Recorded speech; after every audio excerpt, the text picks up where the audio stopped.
The broadcast is now starting. All attendees are in listen-only mode. Thanks everyone for attending today's 30-minute demonstration on managing a customer onboarding program with Krow. Whether you sell a product or a service in your business, getting customers up and running quickly and successfully is a key initiative for your business. In today's 30-minute demonstration, we're going to show how Krow can manage that process around customer onboarding. So let's go ahead and get started. So I'm logged into Krow and I'm landed on my Projects page. This is where, as a project manager, as an onboarding specialist, consultant, I can see all of the projects that I am associated to, whether it be a project manager or just a team member on that particular onboarding project for a customer. What I can do right from here is I can create a new project, and this is an example of creating a new project manually. And I'll go ahead and click on a new project here.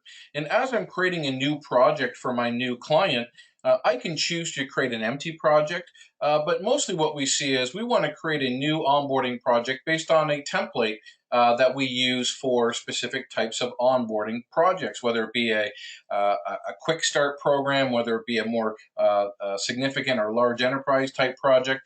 But here what I can do is I can clone a single project template. So what that's going to do is I can choose any project template that I've created in my organization here, and I can choose to create that project based on that template.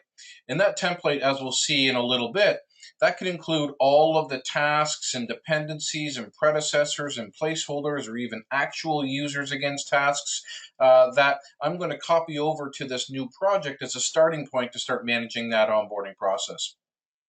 So here's where I'm cloning from a single project template.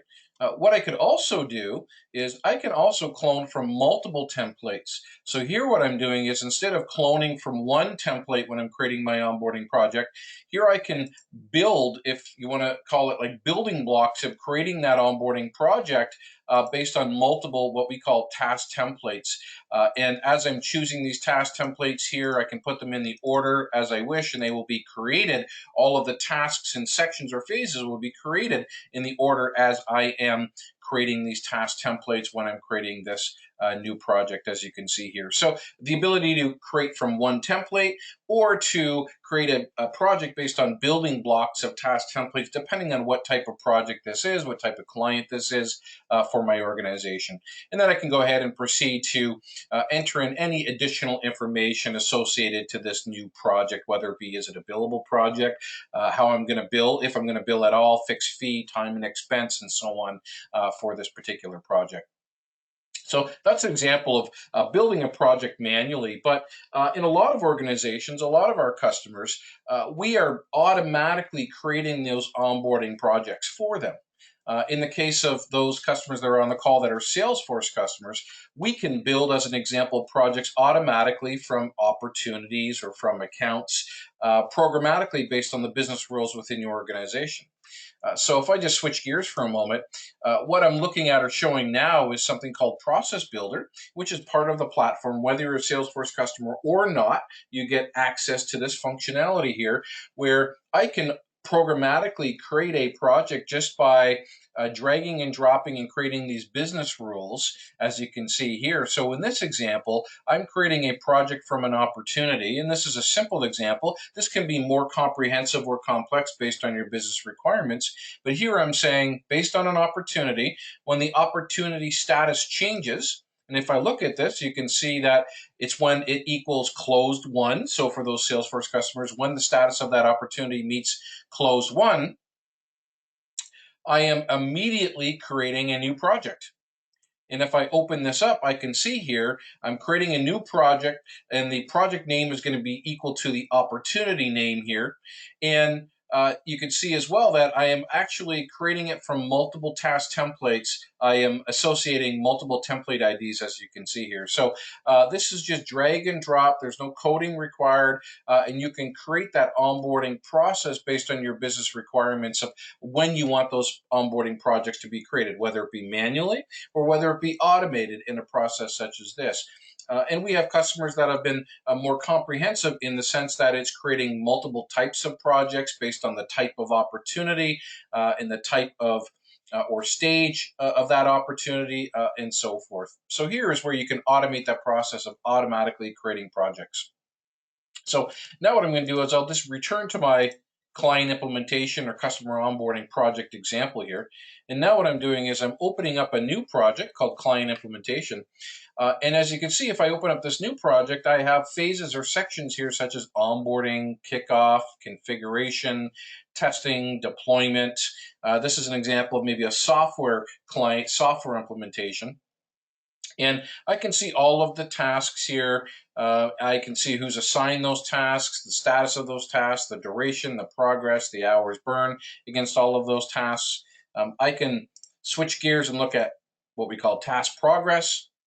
So now I can see how many estimated hours, how many hours have been scheduled against this task, what's the actual hours based on time entry, what's the percentage complete. I can also expand all of these tasks and look at all of the child tasks. There's no limit in Krow as to how many child and parent tasks that you can have here. And I can start managing my task activity right from here. What I can also do is I can open up this embedded analytics, so I have some insight into this project, such as what's the percentage complete, what does the project hours on this project look like, whether it be estimated, scheduled, billable, non-billable, total logged hours.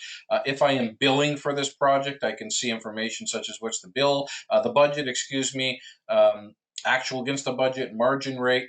But in the case of a customer onboarding project, this might be just a fixed fee project, or maybe even you don't charge for onboarding your new clients. So this would be something that you're really just tracking task completion, project success for. So this being a project management tool, you would expect there to be a Gantt chart. So I can manage the Gantt chart with respect to this project here by just clicking on this button, as you can see here, and I can drag and drop and manage these tasks. I can create baselines or snapshots of this project. I can export this to PDF, PNG, CSV, Microsoft project, and of course I can manipulate this Gantt chart as you expect from any project management tool. So as I'm managing tasks within this particular project as well, if I just click on this task as an example. So here you can see I'm scheduling resources on this particular task. I can see time and actuals against this particular task. Even if I have to assign this task to someone and replace these placeholders, I can search for available resources to pick up this task based on all other projects and tasks that they're assigned to. So this is just an example of managing tasks within a project. In this particular task, I have checklist items, so I can complete those checklist items. And you can configure the system to automatically complete the task once all checklist items are completed. As an example as well, I can enter time against this task, enter and upload files, add notes, and so on. Additionally, what I can do is I can add project notes. And specific to customer onboarding, we're going to talk about engaging and collaborating with your customer on this project. Here you can see when I add a new note, internal as a consultant or project manager or onboarding specialist, I can make this note private to me, so only I'm going to view this note, but I can also make this internal, so that if it's internal, it means that it's accessible internally, but customers or anyone that you would give access to this project externally are not going to see this note. And we can do the same thing with files as well. And we'll see that a little bit later when we see how a customer would collaborate on this onboarding process or onboarding project as well.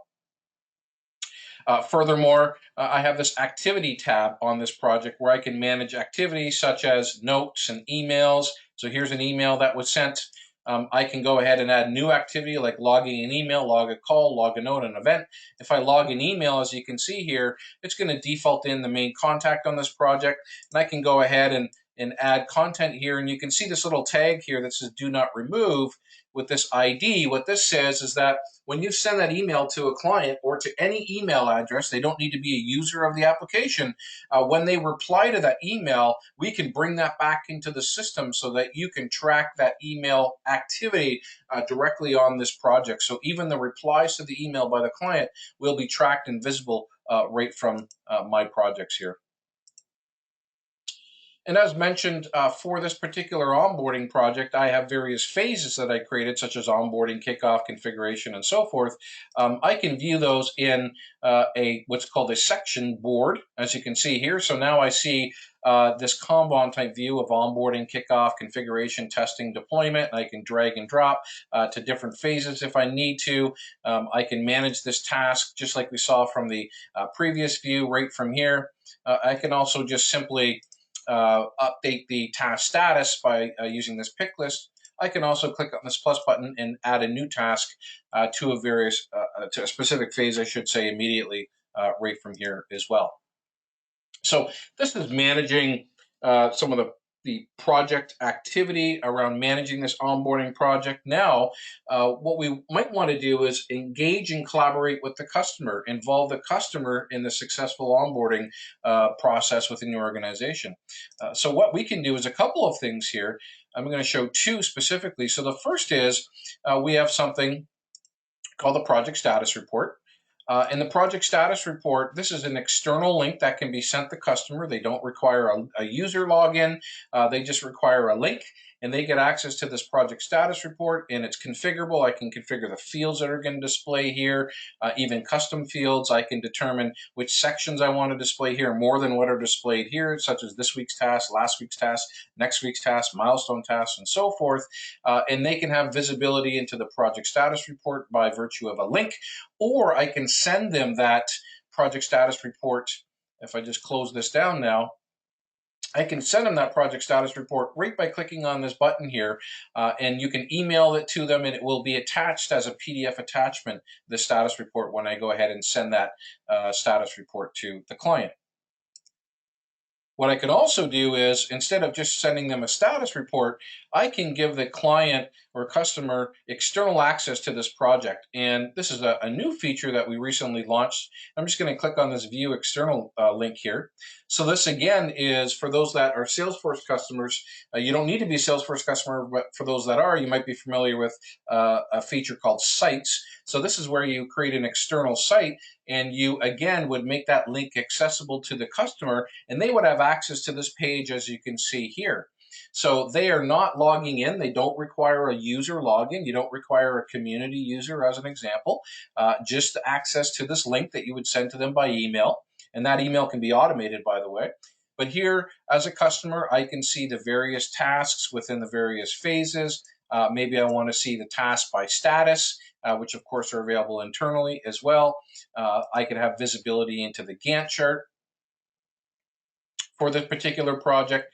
And there's a number of settings that are used in our application that can be applicable to this customer-facing site. As an example, they can only see assigned tasks only instead of all tasks. They can only update assigned tasks only. It's only read-only. The Gantt chart, as an example, and the tasks are read-only, so they can't do anything except just a read-only access to those particular tasks as well. So those are all configuration options available. And then there's two other icons available to them. One is notes, where they can add notes. And if you recall, the internal notes that you add and check off that internal flag, as we saw, would not be visible to the client when they go ahead and add notes or see other notes within the organization. And then same with files, that you can make only files that have been added by the customer visible to them. Any internal files that are added to the project would not be visible to the client. And the client has summary information available to them, such as percent complete, project status, project start date, and planned completion date of the project. So again, it is a link that can be accessible to the client. They can collaborate as a guest user, which is the site, so they're not a logged in user. Any activity that the client completes is a guest user, and normally that guest user is set up as a project resource that might be called customer. So a customer is completing these activities. It's not a specific user because it doesn't require a login or a license. They can collaborate on this project just by virtue of the link. So that's another option available to them. Now, a third option is granting the customer access or partner through a community, a customer community. So here's an example that I'm showing today from one of our great consulting implementation partners for Krow, and they have deployed a customer community out to their customers and their partners. And here I'm logged into this customer community for And what they have exposed, as you can see here, is a number of things such as dashboards in collaboration or chatter, project work, invoices. So even the end invoices, if you're billing for these onboarding projects, can be visible to the end client, so they can see all of the invoices that they have been sent by the client. They can see the status of those. They can make sure that they've paid those and have visibility into that. So in this example, here I can see on the home page all the projects that I'm associated to for this partner, all my open tasks on the various projects and where they are with respect to estimated hours, total hours logged, estimated at completion, things like that. I can collaborate with this partner right from here, as you can see here, posting activities, sharing files, and so forth. I can manage all of my projects. So any projects that I am assigned to or associated to, I can drill into these projects. Again, view the Gantt chart, tasks, collaborate.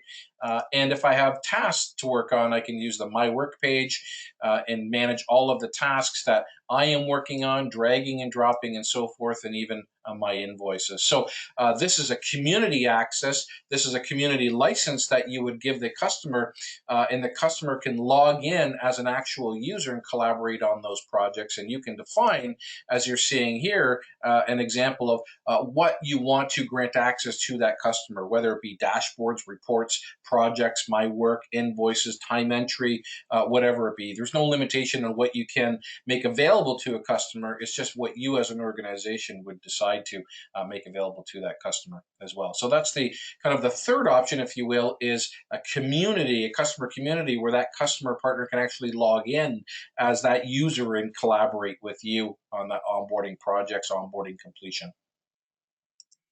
All right, switching gears for a moment, I've managed those projects. What I can also do, if you in your organization want those onboarding specialists or consultants to actually track their time against these projects as well, of course, we can extend that to our full time management application within Krow, such as managing my timesheets, submitting time, quickly submitting time here from something we call QuickTime, as you can see here, including starting a timer. It's all available from a mobile device as well, but not the focus of today's demonstration around time and expense management and invoicing. But of course, that's also available to you as a customer as well. If we just switch gears for a moment, we saw a glimpse of that when I showed the community, but also as a onboarding specialist, I might be managing multiple projects, right? Multiple client implementations or projects with multiple tasks that I'm assigned. And that's the purpose of the My Work tab here, is where I can manage all of my tasks across many projects. You can see they're color coded by projects, and I can just drag and drop as I'm working and completing those projects. I can add new tasks if I have the ability to do so. I can filter these tasks by a number of different filters, such as by project or by account or customer and so forth. And I have different views into this, not only the card or Kanban view, but I can view this by due date instead, such as what's overdue today, this week, next week, and so on. I can even view that from a calendar view as well. So that's the My Work page. Now I'm managing all of these onboarding projects for my clients and collaborating with them on the successful completion of these projects. What I can also do is I can start managing all of my resources. I want to be able to plan my resources, my capacity for upcoming onboarding projects. So here's where, if I switch gears and look at the resource planner for a moment. So here, an example, I'm looking at all of my onboarding team or consultants. If I look at one particular resource, Rebecca here, I can see all of the projects that Rebecca's working on and the scheduled time against those projects. We also have the ability to track time off or pay time off, holidays, so that can be shown here and impact the availability of resources. And here you can see it's all color-coded based on over under schedule that's configurable by you. I can drag and drop and add more time based on availability of these resources as well. So here I can track as far in the future as you've scheduled resources or placeholders on projects, even in pipeline projects. I can have visibility into the resource plan and capacity here. One of the nice features of Krow is that I can not only look at this from a project perspective, but I can go all the way down and manage this from a task perspective. So I can see all of the tasks for this particular resource on this project and where they might have some availability to pick up more tasks. And of course, I can drag and drop just like we saw from a project level, but at a task level, and I could add more time for this resource to this task, whether it be effort based or even by day or by time, total hours, and so forth. And I can go ahead and save that. And you can see I have a message that's popped up here because if I scheduled additional time for this resource on this task, it would exceed their work schedule or their availability by a number of hours here. I can proceed, but might not want to because they're already overscheduled based on other commitments to other projects. Lots more around resource planning, but this gives you a high level overview of the ability to plan resources and do resource planning and capacity planning on upcoming projects. In addition, I want to make sure that those onboarding projects are successful for my clients. So what I can also do here is at any time, whether it be at the end of a project, maybe in the middle of a project, whatever you choose, you can create, back here, sorry, you can create surveys for your clients, whether it be an end of project survey, an NPS survey, multiple surveys, whenever you want. And similar to what we showed around automating the creation of projects based on the API and process builder, you can do the same now with surveys. So you can automatically schedule a survey to be sent to the client when the project is completed, as an example, or at any point in time, multiple projects you choose. Here I can create, just in a simple example here, I have my NPS survey. It only has one question, the standard NPS question. How likely is it that you'd recommend Krow to a friend or colleague? I've created my NPS question here. I can, of course, configure the branding around that, and then I can set that up to automatically, you can manually send it or automatically send that upon the completion of the project, as an example. So it can be sent by email, as you can see here, to the client, and the client will go ahead and just click on that survey and can go ahead and complete that survey here. You can specify your own logo here and any text on this particular survey page, and they can go ahead and submit their response. The system knows that they've submitted. They can't resubmit after that. And then once they've submitted that response, as an organization, go over here for a moment, as an organization, you can report on those surveys or those NPS responses. Oops. Try that again. Let's try this one.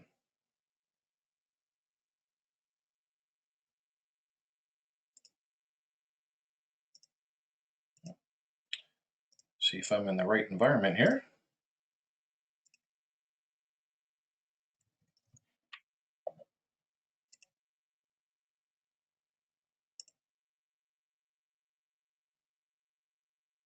Okay, so here's a quick example of during this Q1, calendar Q1, I can see I have some NPS survey responses that have come in, and I can quickly see how many are promoters, passive, detractors for those familiar with NPS surveys.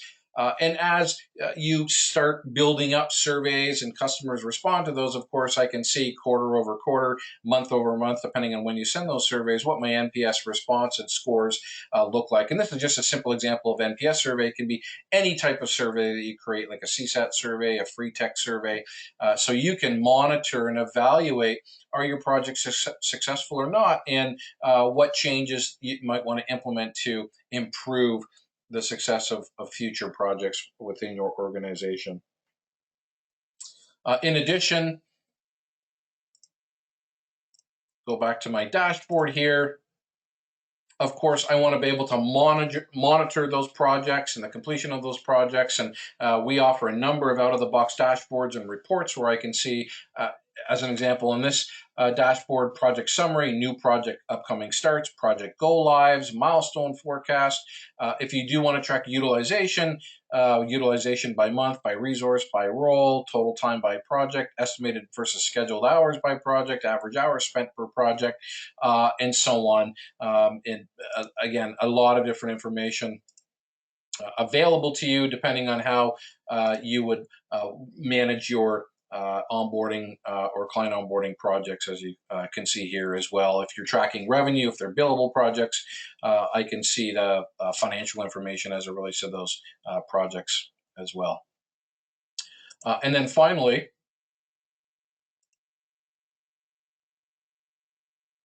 this is an example of a resource capacity planning report, a new report that we recently launched with our latest release. So here what I can see is, if I just toggle off this chart for a moment, is that the deliver report, and this can be slice and dice based on your requirements in your organization, but here what I'm looking at is by role, by month in this example, what's my available capacity look like? And this, of course, it will go as far into the future as you have planned your projects, and not only with actual resources, but even placeholder projects. And they might be projects that are in pipeline still, that I have placeholders that are scheduled against projects or tasks that for placeholder projects that may close in the future. And you can decide to include those placeholder projects or not. That's completely up to you. But here you can see by role in this example, I can see, do I have available capacity or do I not? You can see I have a lot of red here, which means I'm actually negative capacity based on commitments to other projects. So I need to look at, do I have to push out those projects? Do I have to hire resources externally, leverage partners in the completion of those onboarding projects as well? And this is a great report as you plan the capacity and availability of your resources for these projects, as you plan for future projects and for pipeline projects. So with that, we're at the bottom of the hour. So I want to thank you for attending today's webinar. It will be recorded, and the recording of the webinar will be sent to all attendees as well. Thanks again. Look forward to speaking with you soon.